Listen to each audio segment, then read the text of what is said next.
just waiting for a few moments as we let people into the room. We've had fantastic response today, so it just might take a few moments. So just bear with us while we invite everybody in.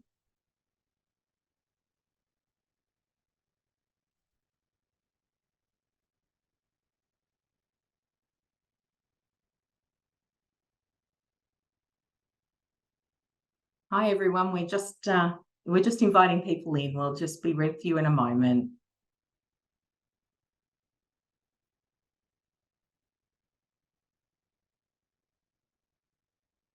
Rachel or Lily, if you give me a little thumbs up, if you could, when we think we've got everybody in the room, that'd be great.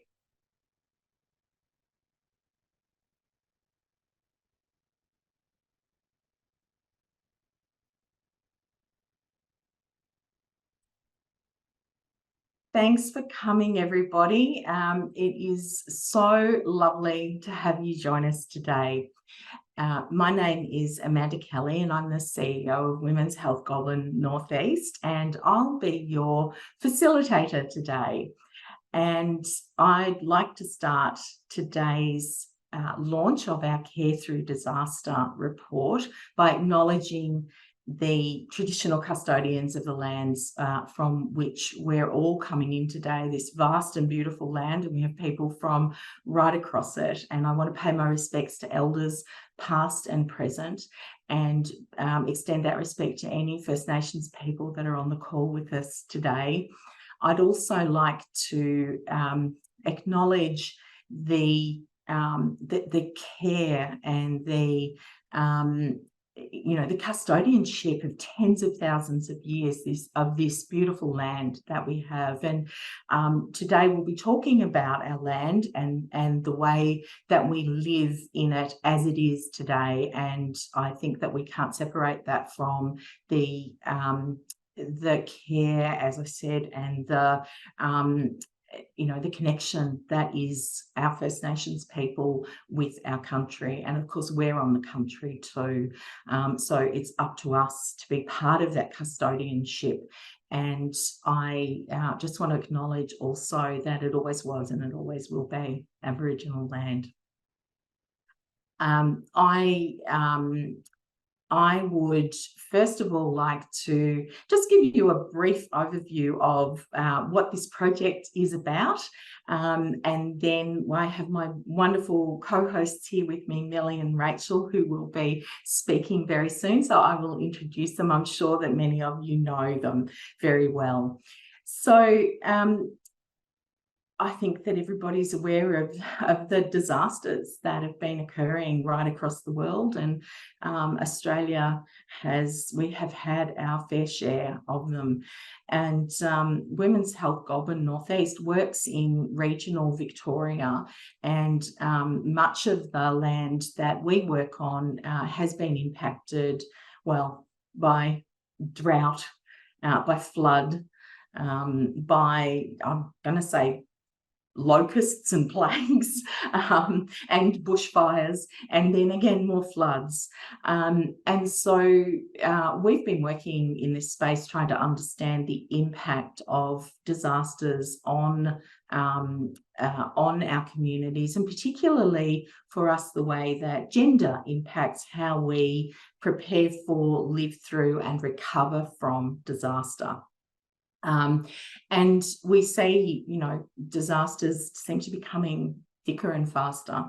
And so we've been working with Australia Remade on a couple of different projects. And one of the things which I will tell you about in just a moment, but Women's Health Goulburn Northeast is very interested in thinking about the future that we want and creating that for ourselves in our regional communities, but also right across Australia. And for us, this is our work sits in the space of primary prevention and health promotion. So primary prevention is about imagining how we want things to be and then taking steps towards that. So we first met up with Australia Remade a few years ago now, when they were doing their public good work. So Australia Remade exists to support ambitious and collaborative and transformative change makers to remake more of the world that we want. So, and they're an independent, not-for-profit, and they're here for anyone that aligns with their vision and values. And for Women's Health Goulburn North East, it's a perfect match. We see that beautiful vision that Australia Remade is reaching out and thinking about, and we want that too.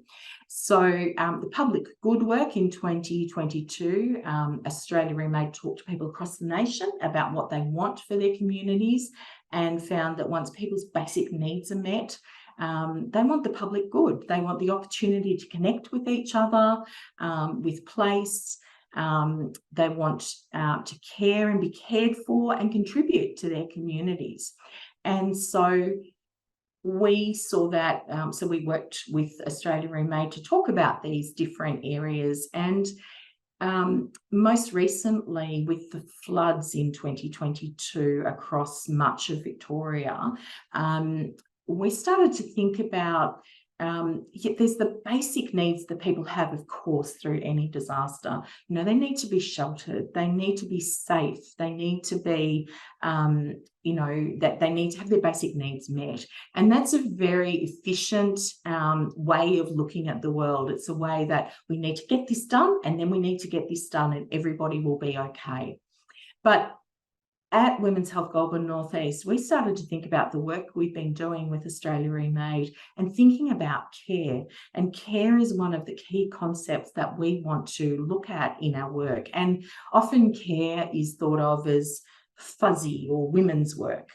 But in fact, care is an integral part of who we are as human beings, and how we need to be in the world, and how we want to interact with each other.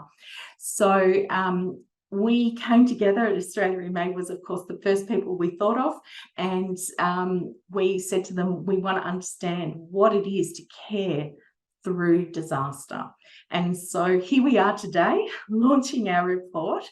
And I just want to acknowledge how many people in this room today have spent your lives caring through disasters, who have spent your lives thinking about policy and thinking about practice and being in your own communities, maybe volunteering, maybe visibly volunteering or invisibly volunteering. There are so many things that we do to support each other through these disasters.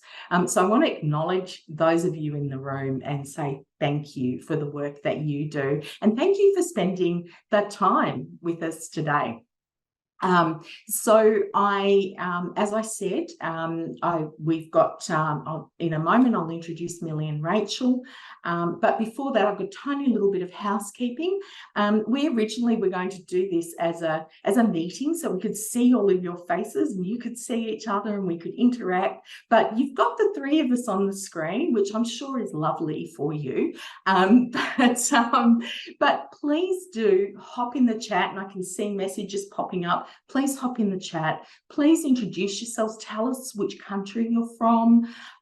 Tell us about your land that you're on. Introduce who you are and what you do, or just say hi. Connect with people that you may know, and say hi to people that you don't. It would be lovely to have that. The other thing is that we will have time for questions later on. So we have the Q&A section. So please feel free to pop your questions into the Q&A, and we'll have a look at those, and we'll have a look at those later on. So the first of my duties as our facilitator today is to introduce Rachel Hay, and it's an absolute pleasure to introduce Rachel. Rachel's a researcher, writer, and a campaigner for climate action. She's based in Nepaluna, Hobart.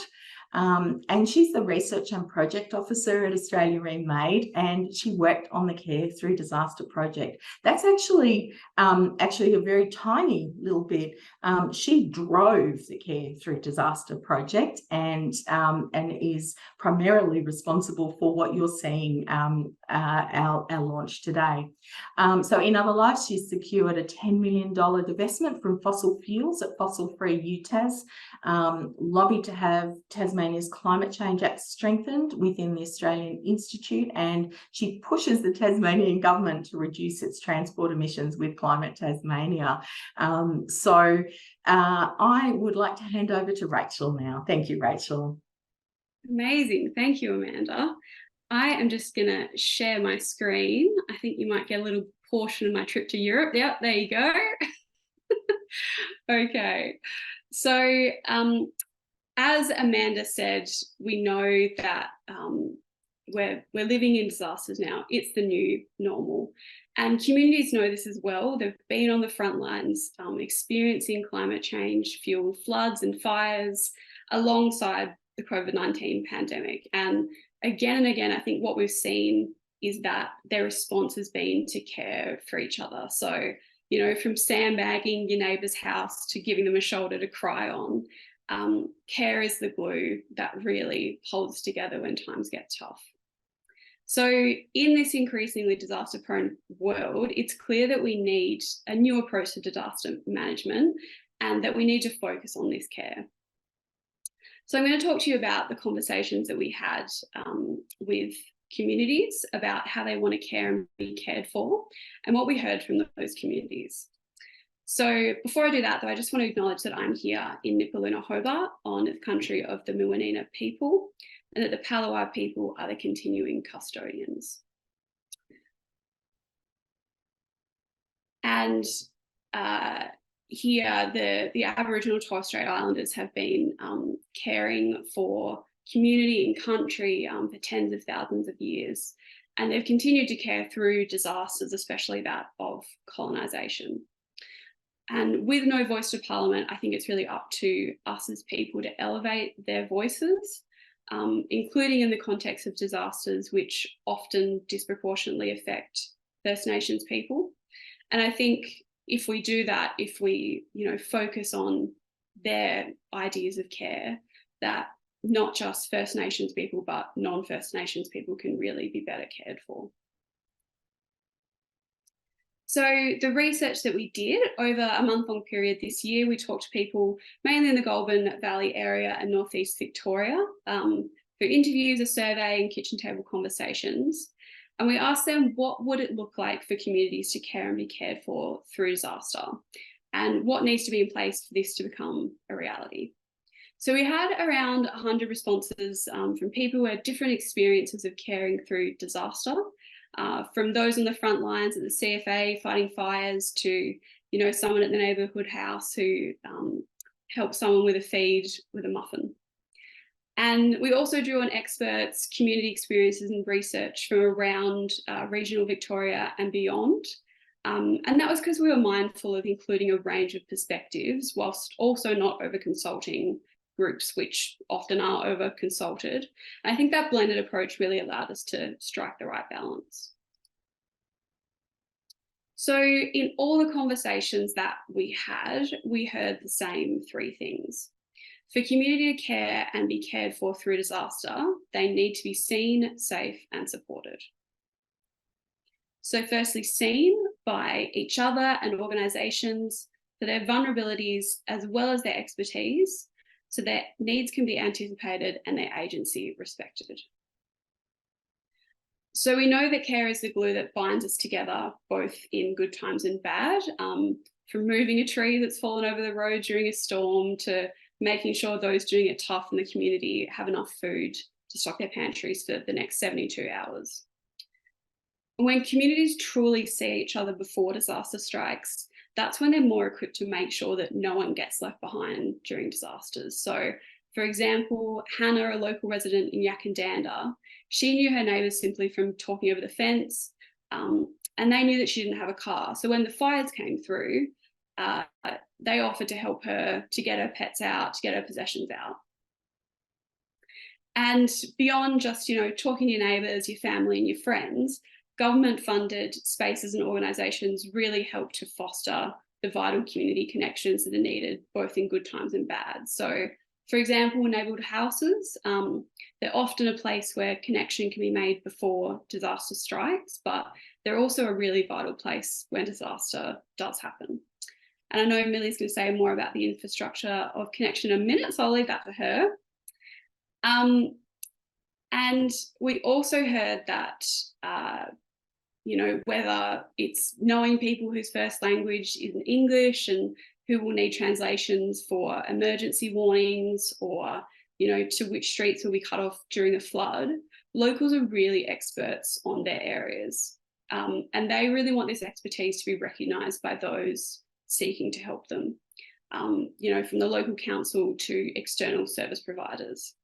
So for those organisations, it means really putting in place practices to ensure everyone is seen before disaster strikes, really getting to know communities and the leaders in that local area to follow once disaster does happen. So secondly, we heard that for communities to care and be cared for through disaster, they need to be safe. For disasters need to be prevented where possible, and refuge provided where that can't happen. The communities that we spoke to knew that climate change was fueling worse disasters. They were on the front lines experiencing it. And they really wanted their government to adopt policies which prevent even worse climate change fueled disasters and to keep them safe. And they also expected government to put in policies which keep them safe by adapting to the climate change already locked in. So, this might mean changing how we develop areas, no new developments on floodplains, keeping the forests up, or not constructing bridges which divert the natural water flow. And there was also a really strong desire to see adaptation practices like First Nations-led fire management, local councils developing resilience plans with the community, as well as ensuring that, local organisations like the SES have the equipment that they need. We also heard that communities really wanted their spaces retrofitted to withstand climate impacts, so from the local bank to the community hall. And another thing we heard really clearly was that disasters can be prevented, and the worst of disasters can be prevented by remaking the systems which cause some people to experience disasters worse than others. So, think of how many people would weather the next storm better if we had social housing, functioning health systems, and social welfare actually before disaster strikes.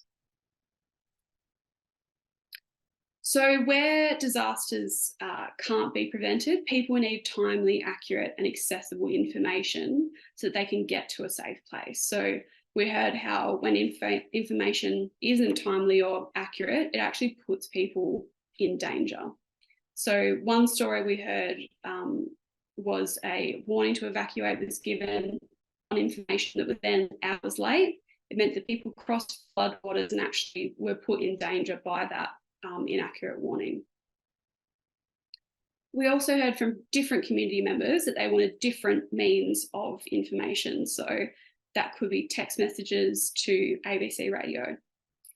And it's also really important to consider who is receiving that information. So for Aboriginal communities, for example, it might not be appropriate for a uniformed official to come and give this information to evacuate. So once people do have that information, they really need a safe place to go in times of danger. And that's a safe place both physically and psychologically. So usually public safe places would be evacuation centres, but we heard of evacuation centres which really just weren't fit for purpose. One story we heard was a man who had a heart condition and he was in an evacuation centre, which was a basketball court, with no air conditioning on a really hot day. We heard of another woman who had a panic attack in an evacuation centre, but really wasn't given any help. So clearly we need to retrofit community spaces so they're equipped for everyone. from people with disabilities to mothers and their children. And those evacuation centres also need to be in places which actually make sense for the community. They need to be their spaces. So we had a centre which was constructed, you know, with all the mod cons, everything it needed. But in a time of fire, people went to the old place because that was their place to go. And making people safe might also mean giving people mental health first aid training or anti-discrimination training, people that, you know, might be likely to run these evacuation centres or community leaders. We also heard how safe places need to be provided after disaster strikes, so in the months and the years of recovery that follow. One story we heard of was an elderly woman who was given a caravan to live in because she'd lost her home, but she actually couldn't climb the stairs of that caravan. And another family who were charged $800 a week just to stay in a caravan. And these are people that have lost everything. So I think we really need to try some alternate models here. So, you know, what if the community owned assets like caravan parks? What if we were supported to connect before disasters happened? So everyone had a spare room to stay in. And what if we had more social housing? So people have a safe place to go both before, during and after disaster. And finally, to care and be cared for through disaster, we heard that communities need to be supported to do what they do best during disaster, care for each other. So the people that we talked to really wanted help to prepare for disasters. So it could be as simple as a fridge magnet with a list of things to pack in an evacuation kit, to more support for programs like WIGNY's It's Up to You for 72, so which train community members on how to look after themselves during disasters. And we also heard how everyone can be involved in this preparation. So a really cute example that we heard of was a local SES program where they took along a doll house and the kids helped to pack an evacuation kit for the doll. So we also really clearly heard that community volunteers need more support to respond to disasters. So the small town of Corryong, for example, they were really fatigued after overlapping disasters, so fires and then the COVID-19 pandemic. And they'd gotten to the point where they actually couldn't attend car accidents anymore. There just wasn't enough of them. So what can we do to help these communities? It could mean ensuring that community members have more time to volunteer, and I think Millie's going to talk a little bit more about that. It could mean training community members who can be flexible during disasters, people who can operate a chainsaw or a heavy vehicle. It can also mean ensuring that community volunteers have the resources that they need. So I think we all heard during the Black Summer bushfires how the CFA branches didn't even have proper face masks. Sometimes all that's needed is money, given universally without catches. So the neighbourhood house can provide Woolworths vouchers, or the volunteering group can develop food hampers, or it might be people power.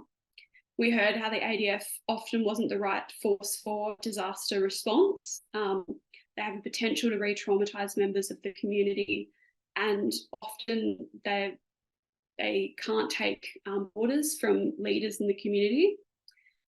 And also the Defence Strategic Review acknowledged that, you know, while we're going to have more disasters and the ADF can't cope with being a permanent disaster force. So I think it's time to ask, do we need a permanent disaster force in this country? What would that look like? And how could we enable them to follow community leaders?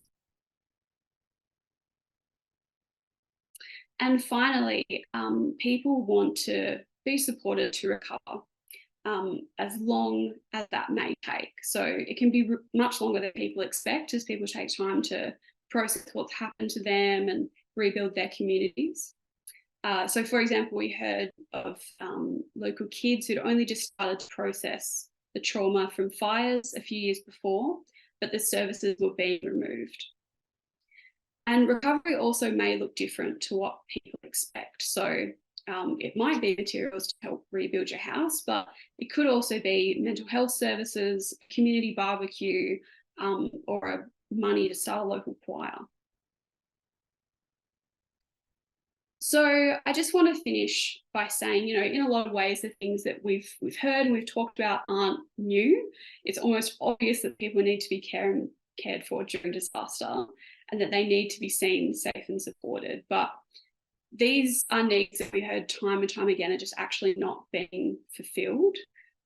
From the Congolese community not being able to understand COVID-19 isolation requirements due to a lack of translations, to people in evacuation centres who were disabled and there wasn't proper facilities for them. So I think the value of this research is that it shows that when we centre care and disaster management, it brings it back to the community, how we respond, our collective humanity and our needs, and make sure that no one is left behind. And it takes something which is considered soft or not necessary or women's work, and shows that it's actually essential and that we need infrastructure to support it. So that's the end for me. I'll hand back to you, Amanda. Thank you very much, Rachel.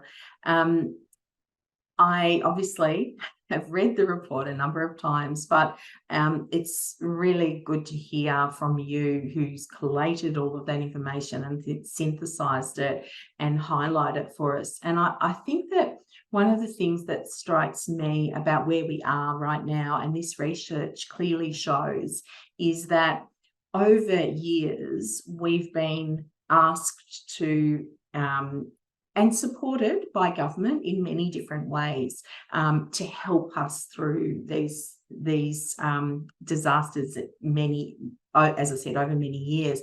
And so what's happened is there's been, I guess it's a transfer of power or a shift in expectations.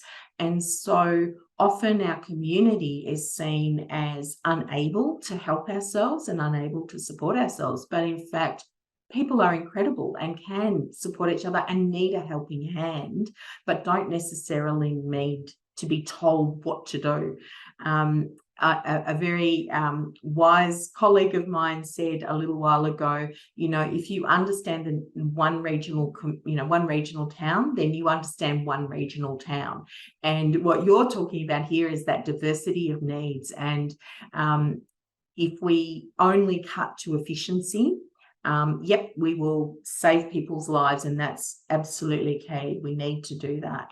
But what's the quality of our lives as we continue through this, and the trauma that we experience through this? And so many beautiful examples of how tiny little acts that appear to be very small but have enormous impact for people. And I think that your last slide really struck me as valuing care.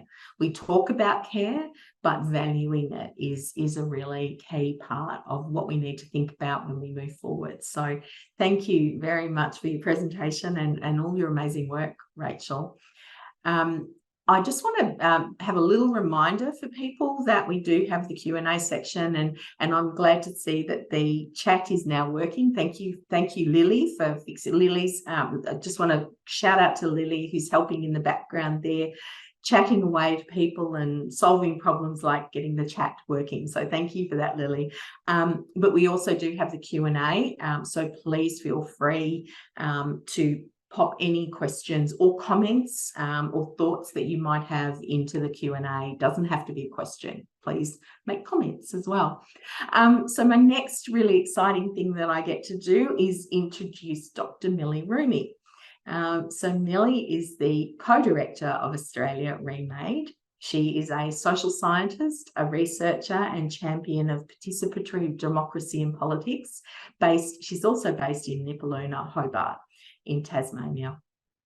As a carer for her family, as well as others in her community, caring for those who face chronic illness and disability, Millie is passionate about care, inclusion, and meeting the needs we all have to lead lives of connection, care, and contribution. So I will hand over to you, Millie. Thank you so much, Amanda. And thanks, Rachel, for taking us through the same, safe and supported. It's really helpful, amazing work. So I'm also here on Muanina country in Lutruwita, Tasmania, and I pay my respects to elders past and present. So we know that communities need to be seen, they need to be safe, and they need to be supported. And Rachel has explained what that means in some kind of detail.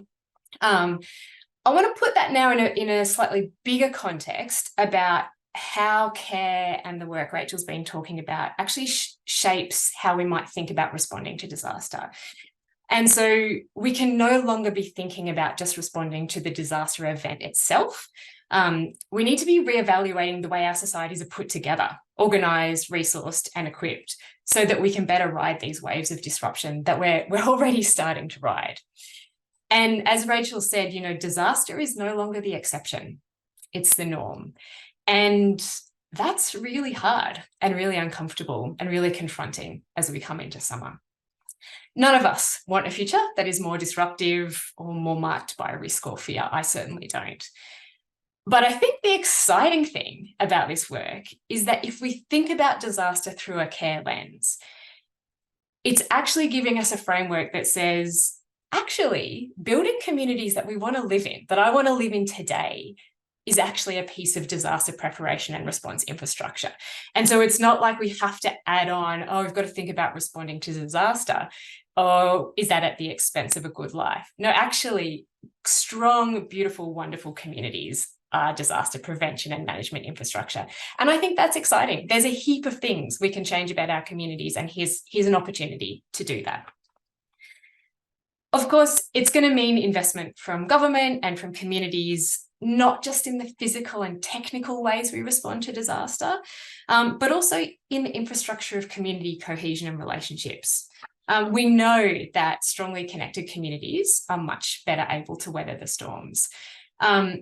But community isn't magic, like you don't just buy it off the shelf in a pre-made cake packet. You actually have to, grow the wheat yourself, or some weird metaphor that might not work. But it's an investment. Community is hard work, and it takes time, and it takes energy, and it takes resourcing. And we have to acknowledge this in these times, or it's not going to work. So, it's easier as well when we think about, oh, let's respond to disaster. Let's buy a new fire truck. Let's work out an evacuation centre. They're really important things, but we also need to be thinking about other things to invest in, like ways to build community, like community centres, like libraries, like funded festivals, time to hang out with our neighbours. And actually, if you look at the federal government's $1 billion disaster ready fund, which is a mouthful to say, they're actually funding a bunch of quite useful activities that do build community, but it's not enough. We really need to ramp that up. So the way that Amanda's talked about this a little bit, but the way that we tend to think about disaster at the moment is very much in this efficiency mindset, which is wonderful. It saves lives. We've got to get X many people out of this place. We've got to get a certain amount of resources in. It's a really key way to think about disaster in the moment, but it's not enough. And we can overlay that really useful efficiency model with a care model that actually creates contexts and communities that mean we're better prepared. And that in itself will save lives when coupled with that efficiency approach. So what does that actually mean to add that in? It means acknowledging that we need time and space and places for human interaction to occur. And we're talking about community interaction with neighbours, like Rachel has talked about. Also, time to get to know your community service providers. As Rachel said, if you know the evacuation centre or you know the people to get help from, you've already got a trusting relationship. It's street parties, it's direct democracy, it's citizens' juries, it's good workplace conditions, time, spaces and places to engage. And I'm going to keep hammering this home, like that is work, that is infrastructure. Yes, we need the fire trucks as well. I'm not saying we don't. And so how do we enable time? We hear this a lot. As Rachel said, I'd love to, people want to be part of an SES but can't because we're working 2 jobs or we're looking after children. So what do we do to free up our time to participate? And, it's things like, could we think about, first of all, people don't necessarily need money to do this.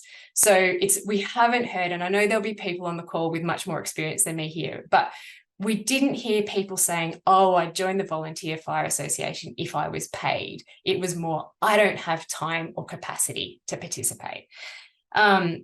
So how do we do that? And there's big structural changes that would help here. So whether that's a 4-day work week, whether it's paid volunteer leave, universal basic income, a disaster volunteer system, like there are ways that we could free up time. And I always think, imagine if we worked 3 days a week paid, and that was enough to feed our families, to put a roof over our heads.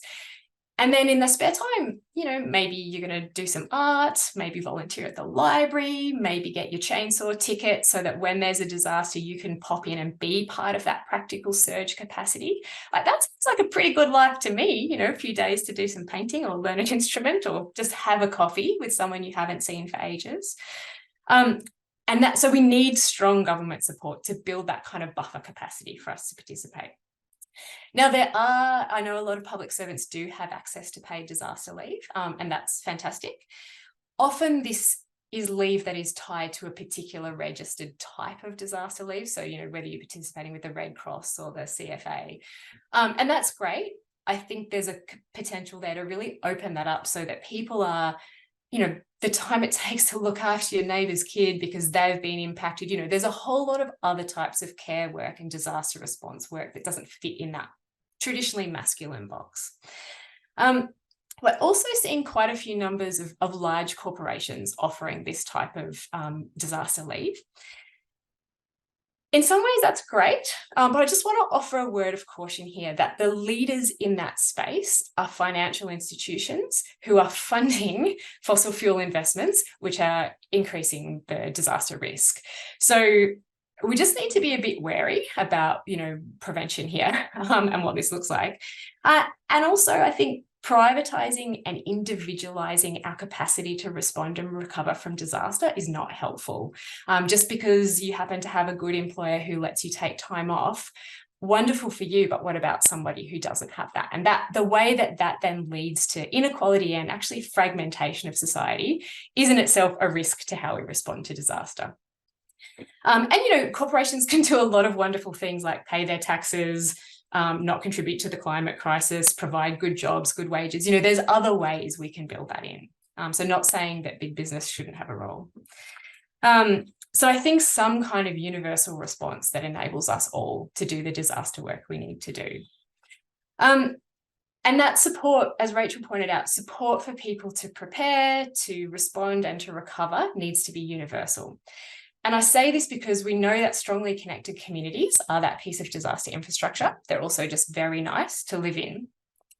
But the way we respond to disaster at a systems level actually disconnects us a lot of the time. So that example I gave about the paid disaster leave in a corporate setting is one example. Another is insurance. So insurance is essentially the act of privatizing a collective problem. So if you have money, you can insure against loss or certain types of loss. If you don't, then you're kind of stuffed when disaster strikes, and then you're even further behind than you were before. The Climate Council estimates that 1 in 25 houses will be uninsurable within 6 years. That has massive implications for inequality and where we live and how our populations move, and who gets left in disaster-prone areas are likely to be the people without the resources. So I think thinking about what are our responses that build cohesion rather than tear us apart. And another really quick example is we've heard, people post-disaster to get grant funding for recovery programs. It's often really competitive. And, I realize there's resource constraints, and anyone on the call who's doing their best, like, shout out to you. This is not a personal attack. We have a system that sets us up to compete, and that's destructive. And, on top of all these ways we're individualized and atomized, inequality, and all of that contributes to inequality. And we know that inequality then, of course, means impact of disaster is far worse, and not just on those most vulnerable, but actually impacts our whole community. So I'd encourage you to ask, when you're thinking about, well, how do I apply this? I'd encourage you to ask, does this type of disaster prevention, preparedness and response build community, or does it actually contribute to its fragmentation? how are we investing in community infrastructure and like really funding it? Are we really taking seriously that a coffee with your friends is disaster infrastructure? You know, I know it's a nice idea, isn't it? But we need to take that seriously. That's not a joke. That's very real. And are we glorifying community but failing to support it? We see a lot about, you know, the Lismore community and how they responded, you know, what an amazing community response. But are they being supported right now? Are they being backed these years afterwards? You know, are we putting our money where our mouth is? And how are we making sure people are safe, seen, and supported in all that we do? So really, just to finish up, I'd say disruption is here. It's coming. It's not going to be easy. But it's an amazing opportunity and an amazing way to build a life that we all want that's better than what we have now. And so I think it's very exciting if we can expand how we think about this. And for anyone who wants more detail, would like Rachel or I to chat, you know, more privately with your organisation, like please reach out. This work is not just done in isolation. This work is building on so many other brilliant pieces of work, and it's going to take all of us actually collaborating and connecting to do what needs to be done. So please use it, please reach out. Yeah, I look forward to hearing from you. Thank you, Millie. We've got some great questions coming up, but I just wanted to reflect on what you were saying there. It's systemic change that we need, I think. One of the things that you also mentioned is, you know, what are we doing? Are we actually just building on the system that isn't working already? So we really need to think about the systemic changes that we need. So again, as you say, corporates have a place in this, absolutely. In fact, they have a very big place in doing this work.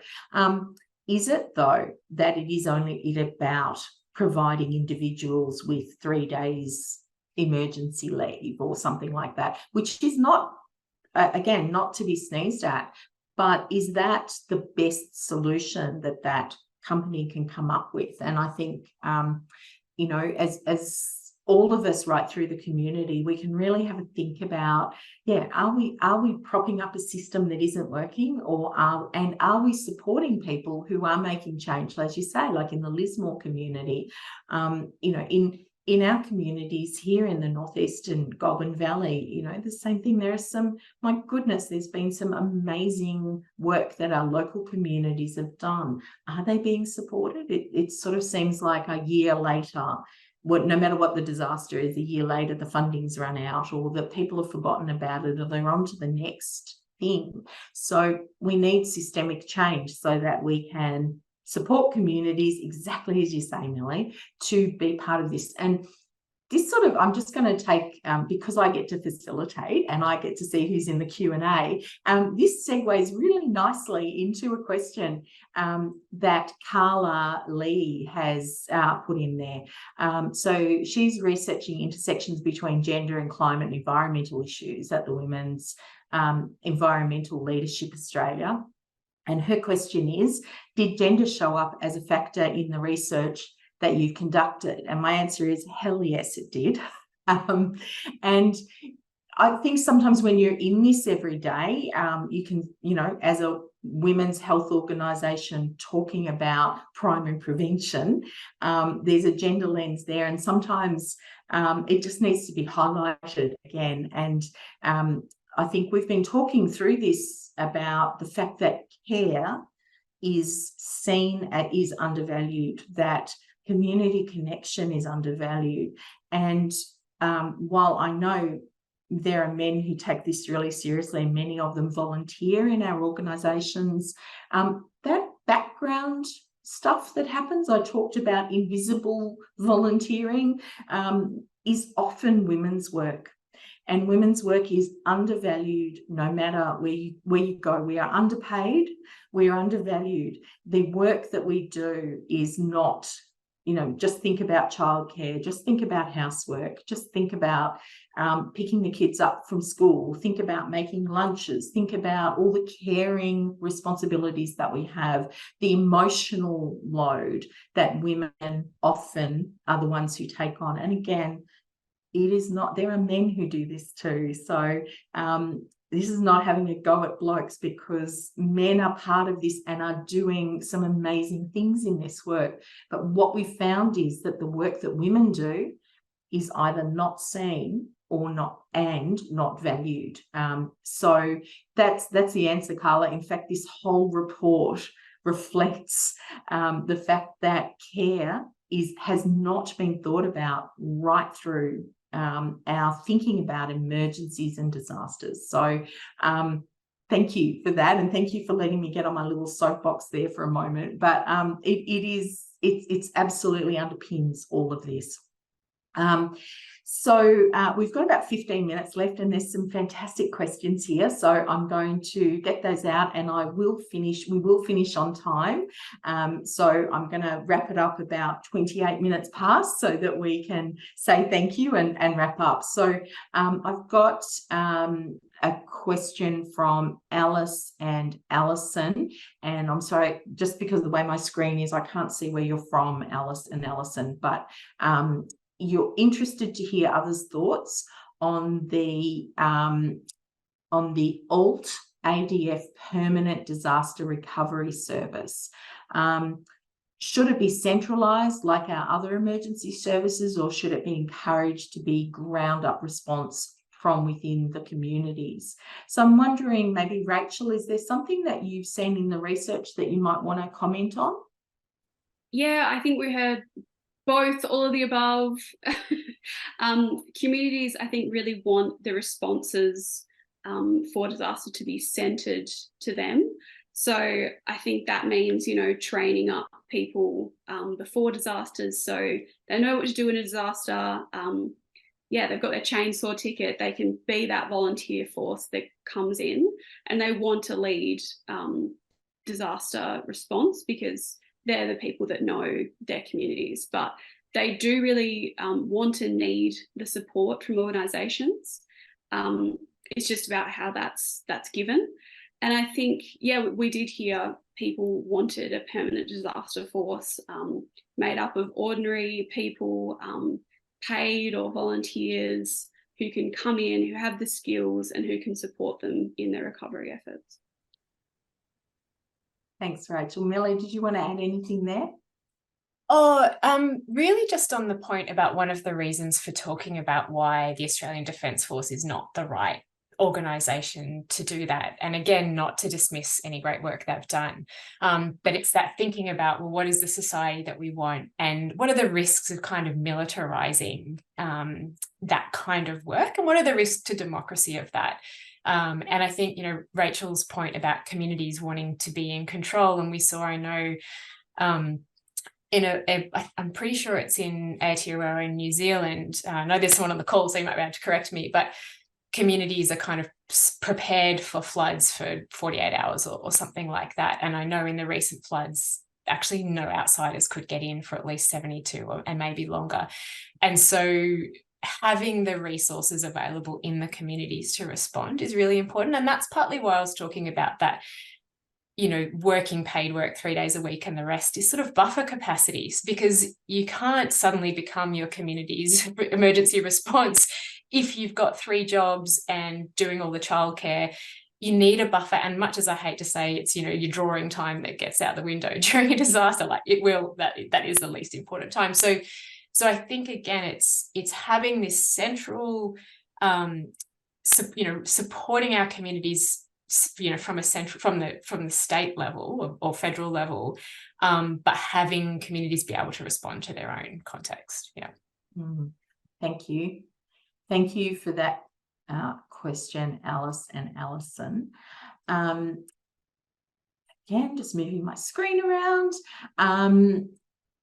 So this question is from Elise, and as a community affected by the Black Summer fires and having experienced the inability of state agencies to keep us safe and supported, we've been looking for resources that might help communities prepare for, respond to, and recover from disasters, but we've not found many.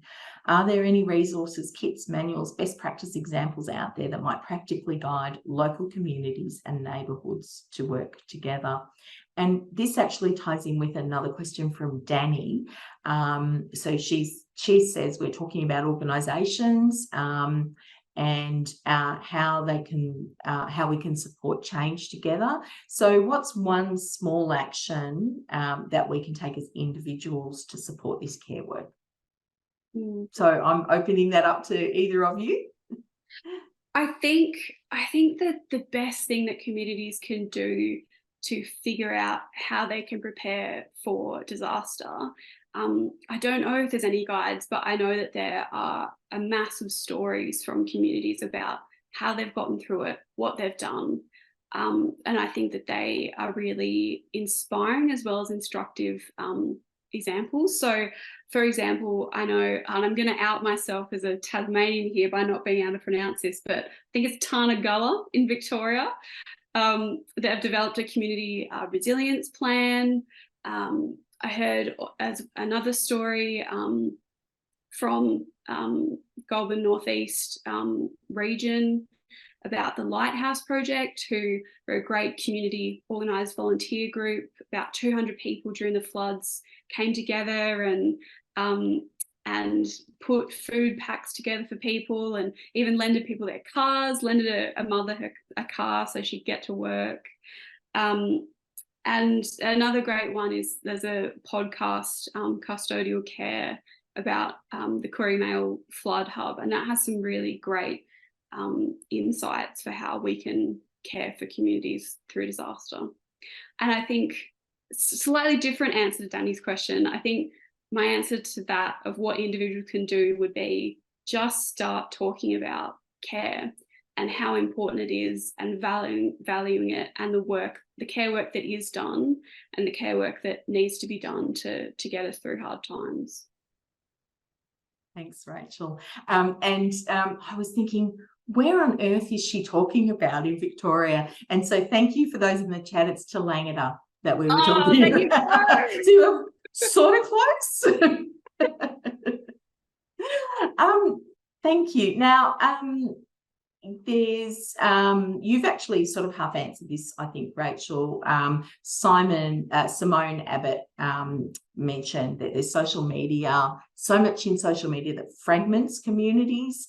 Do you have any recommendations for social media and how we might approach it in this space? Yeah, it's a fraught space. From the research that we did, it can also be really powerful during disaster. So we heard of community members who posted online and said, you know, I've got a spare bed, does anyone want it? When people had to evacuate, or I've got a paddock where you can bring your animals. So I think it's about taking that power back in social media. So creating a local community Facebook group where people can offer to help people during disasters, or taking it off our normal platforms and going to different platforms. I think it's called VE Cares that is in the region, and that sounds like a much more positive way to kind of make sure people are cared for through disaster. I think one of the things I've noticed is community notice boards is a fantastic place as well. So that's social, it's media, we could look old school. I think also adding to that, and this is not something any individual can do, but I kind of encourage a bigger push collectively is, I don't know how many people here are big, used to use Twitter a lot, now called X, but, that was an amazing platform for connecting people, for people to get out information in the moment to their community. So you're not relying on, everything doesn't have to go to the ABC or the SES and then come back to you, it's getting out. Of course, that platform has obviously been bought out and is very dysfunctional and very unsafe. It's a public square. It's a public good, are our ways of communicating with each other.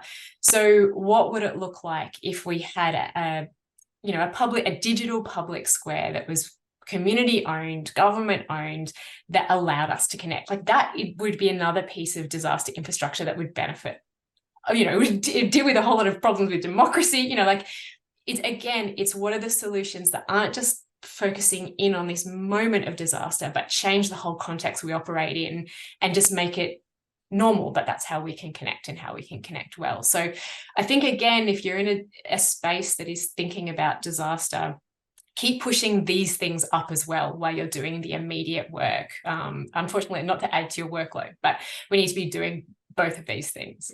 Yeah, thank you. So I've got a question here from Matt. Thank you. He loves the presentation. That's great. What's the priority audience we need to reach at the moment? Is it at-risk community engagement and education, or broader public awareness of this conversation, or are they both as important? Yeah, I'd say they're both really important. I think government in particular has a lot of the power in this space still. And I think it is really important for them to start properly seeing communities and, yeah, taking that ethic of care and really running with it. Thanks, Rachel. I just wanted to mention as well, I've seen some interest in the chat for, you know, collating resources and stories of communities. And I think that might be what we're doing the next phase of this project. So that's a little teaser for you there. Thank you. And I'm just aware of time, and I've got some really juicy questions in here.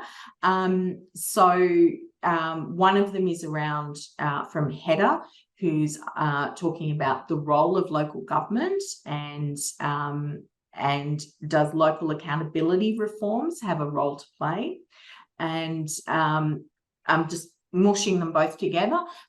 Chris is talking about the full economic and social cost for floods and fires and disasters, and commenting it'd be cheaper to redesign communities and move them into safe, sustainable spaces over time. So they are looking at why not run a regional or national or global competitions for future designs. So, you know, this is that systemic thinking, I think, that we could think about. So just any very final comments on those two questions, and I think we'll close the Q&A. So local government and their input, and also looking at what we might be able to do nationally. Thinking about the kind of design stuff about where our cities are and where they go. I mean, obviously I'm not into competition, but you know, I think that is some hard questions we're going to have to ask about where are we repositioning physically in the landscape. And I would just say, anytime we do that, who are we displacing and why? You know, who are we allowing to stay in place and building walls and, you know, private armies to protect, which is happening in the US with the private firefighting service. And so how are we thinking about how are we redesigning and reimagining our communities in ways that protect against all sorts of disruption? And in terms of local government, I didn't quite catch the question properly, but I think there's a role for every tier of government in this. And, you know, there's some very immediate things around listening. You know, Rachel talked about being seen. We need to be listening to our communities, and we need to better work out what's that interface between government and community. And state and local governments are obviously much better positioned to do that. And so I think there's a role to experiment in those places. What if you really see your communities, and what do you have to do to make your communities feel seen, not just you just thought you saw them? So yeah. Yeah, there's a difference between hearing and listening, and, you know, we've got to make sure that we are actually not only hearing the words, but we're listening deeply and taking action. I can see the chat going off. There's more questions. I'm really sorry. I want to respect people's time. So I am going to wrap it up now. But I'd be really, you know, I'd love to stay on for another couple of hours and keep chatting through this. So I want to say thank you so much. Thank you to Millie and Rachel for your wonderful work on this project. And as Rachel said, the work hasn't finished. So we will be looking to take some next steps with this work. But in the meantime, I would really encourage you to read the reports. So we have an exec report and we have the deeper report, which is just full of beautiful, rich examples. And some of those things you could take and run with now. Basically, those are things that you could really look to. So we have the reports to read. We also have a self-directed e-learning module, 2 e-learning modules, one which covers the executive summary, the other which covers more deeply and has some questions in there, some thinking for you, and may help guide your thinking as well. So we'll pop that in the chat, and there's a code there so that you can get into those for free. So as I said, we have this work now. We are going to continue to work on it, but in itself, as a standalone document, it offers a guide on how to care and be cared for through disasters. So I would really encourage you to have a really deep read of it and share it with your colleagues.